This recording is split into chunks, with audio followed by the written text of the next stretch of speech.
Hello everyone. Today we are going to discuss about the intermediate second year topic theory of equations. In this topic we are going to discuss about the exercise 4b in which second section second problem. Okay, second problem is given that one root of the equation 2x cube plus 3x square minus 8x plus 3 equals to 0 is double the other root. Find the roots of the equation. This equation ki oka root anedi inko root ki double unanta. So మనం remaining roots ni find cheyali. Okay, so solution given equation అని చెప్పేసి ఇచ్చిన equation ని note చేసుకున్నాము. And also let alpha beta gamma be the roots of the equation. Alpha beta gamma be the roots of this equation. Then and also given one root of this equation is double to the other root అని ఇచ్చాడు కదా. So that is nothing but alpha equals to 2 beta. I am assuming as alpha equals to 2 beta. This is as the equation 1. And we know that from this is a cubic polynomial kada. So cubic polynomial lo s1 equals to minus p1, s2 equals to p2, s3 equals to minus p3 అని మనం తెలుసుకున్నాం కదా. So s1 equals to minus p1 కదా. So ఇది monic polynomial కాదు కదా, ఈ 2 తో డివైడ్ చేయాల్సి వస్తుంది కదా దీని అన్ని టర్మ్స్ ని. సో డివైడ్ చేస్తే x2 కోఎఫిషియెంట్ ఏమొస్తుంది 3/2 వస్తుంది. సో ఇదే కదా p1 అంటే, కానీ మనకి మైనస్ p1 కదా. సో మైనస్ 3/2 తీసేసుకున్నాను. So alpha plus beta plus gamma equals to minus 3/2. And also from this equation 1 alpha equals to 2 beta kada, alpha equals to 2 beta substitute చేశాను plus beta plus gamma equals to minus 3/2 రాస్తాను. So 2 beta plus beta 3 beta plus gamma equals to minus 3/2 and that implies gamma equals to minus 3/2. ఈ 3 beta ను అటు తీసుకెళ్తున్నాను right side. Okay, minus 3/2 minus 3 beta, that implies gamma equals to minus gamma తీస్తే 3/2 plus 3 beta equation 2 అనుకుంటున్నాను. Similarly మనకి ఇంకో condition కూడా తెలుసు, s2 equals to product of the roots taking 2 at a time కదా. So that implies alpha beta plus beta gamma plus gamma alpha is equals to p minus p లేదు p2 కదా. So p2 ఏముంది ఇక్కడ, p2 equals to minus 8/2 వస్తుంది కదా. ఇక్కడ 2 తో divide చేయాలి కదా, ఇది మోనిక్ పాలినామియల్ కాదు కాబట్టి 2 తో డివైడ్ చేస్తే minus 8/2 వస్తుంది. minus 8/2 that equals to cancel చేస్తే ఏమొచ్చింది -4 వచ్చింది. ఓకే, 2 బీటా ఇక్కడ ఆల్ఫా బీటా ఈక్వల్స్ టు ఇక్కడ ఏముంది ఆల్ఫా ఈక్వల్స్ టు 2 బీటా కదా. సో దాన్ని ఇక్కడ సబ్స్టిట్యూట్ చేస్తున్నాను. 2 beta into beta plus beta gamma plus gamma alpha plus 2 beta substitute చేస్తున్నాను కదా. 2 beta equals to -4. So 2 beta square plus beta gamma plus 2 beta gamma equals to -4.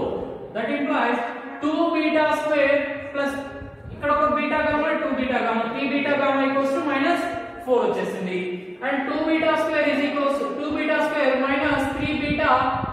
ఇక్కడ gamma value అంటే మనకి ఏమొచ్చింది ఈక్వేషన్ 2 నుంచి -3/2 plus 3 బీటా కదా. దాన్ని ఇక్కడ సబ్స్టిట్యూట్ చేస్తున్నాను. మైనస్ తో డైరెక్ట్ గా మల్టిప్లై చేసేసి -3 బీటా ఇంటూ 3/2 plus 3 బీటా ని డైరెక్ట్ గా రాస్తున్నాను. That equals to -4. 2 beta square minus multiply చేస్తున్నాను.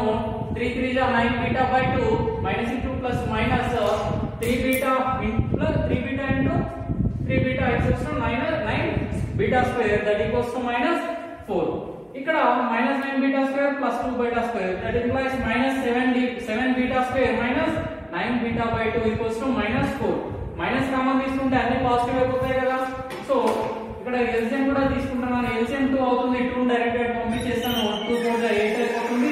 ఇదేమవుతుంది 14 beta square plus 9 beta that equals to 8. ఆ టర్మ్ ని కూడా 8 తీసుకొస్తే మైనస్ అయిపోయింది. ఇక్కడ ఇది క్వాడ్రాటిక్ ఈక్వేషన్ ఇన్ బీటా కదా. సో ఇది క్వాడ్రాటిక్ ఈక్వేషన్ ఇన్ బీటా కదా. సో 14 into 8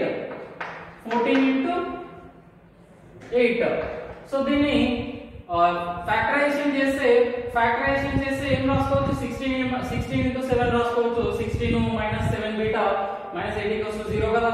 సో ఇక్కడ 2 బీటా కామన్ తీసుకుంటే ఏమొస్తుంది 7 బీటా ప్లస్ 8 -1 కామన్ తీస్తే 7 బీటా ప్లస్ 8 వస్తుంది. సో 7 బీటా 8 ప్లస్ 8 ని కామన్ తీసుకుంటే 2 బీటా -1 వచ్చేస్తుంది. That equals to 0. So beta equals to -8/7 or beta equals to 1/2. Two values వచ్చాయి. And also we know that from the S3 equals to product of the roots alpha into beta into gamma is equals to -P3 కదా, 3 minus odd number కాబట్టి minus, ఆ concept గుర్తుంది కదా. So we know that alpha into beta equals to -P3. P3 అంటే ఏమొస్తుంది, constant term కదా, 3 కదా, 3/2 వస్తుంది. 3/2 అక్కడ -P3 కాబట్టి మైనస్ వస్తుంది, -3/2 వచ్చేసింది. నెక్స్ట్ ఏంటి, కేస్ 1 బీటా మనకు 2 వాల్యూస్ వచ్చాయి కదా, కానీ మనకు సొల్యూషన్ ఒకటే ఉండాలి కానీ 2 సొల్యూషన్స్ ఉండడానికి ఛాన్స్ లేదు కాబట్టి కేస్ 1 లో బీటా ఈక్వల్స్ టు -8/7 తీసుకొని సాల్వ్ చేస్తున్నాను. ఆల్ఫా ఈక్వల్స్ టు 2 బీటా ఉంది కదా మన కండిషన్. సో దానిలో బీటా వాల్యూని సబ్స్టిట్యూట్ చేసుకుంటే ఆల్ఫా ఈక్వల్స్ టు ఏమొస్తుంది, -16/7 వచ్చేస్తుంది. And also gamma equals to -3/2 plus 3 beta కదా, ఇందులో కూడా బీటా వాల్యూని సబ్స్టిట్యూట్ చేశాను. మనకేమొస్తుంది, గామా ఈక్వల్స్ టు 27/14 వాల్యూ వచ్చేస్తుంది.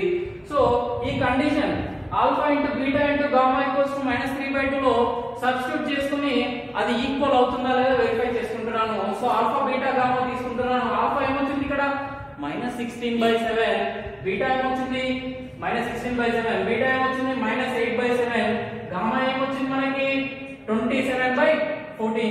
సబ్స్టిట్యూట్ చేస్తే ఇక్కడ న్యూమరేటర్ ని క్లియర్ గా అబ్జర్వ్ చేస్తే ఏం క్యాన్సిలేషన్స్ లేవు. న్యూమరేటర్ లో డినామినేటర్ లో -3/2 వచ్చే ఛాన్సెస్ ఏమైనా ఉన్నాయా, లేదు. So that is not equals to -3/2, therefore it's not a solution. And case 2, so it's not solution. So beta equals -8/7 అనేది సొల్యూషన్ కాదు. సో కేస్ 2 ఏం తీసుకుంటాము, బీటా ఈక్వల్స్ టు 1/2 తీసుకుంటే ఆల్ఫా ఈక్వల్స్ టు 2 బీటా కదా from this condition equation 1.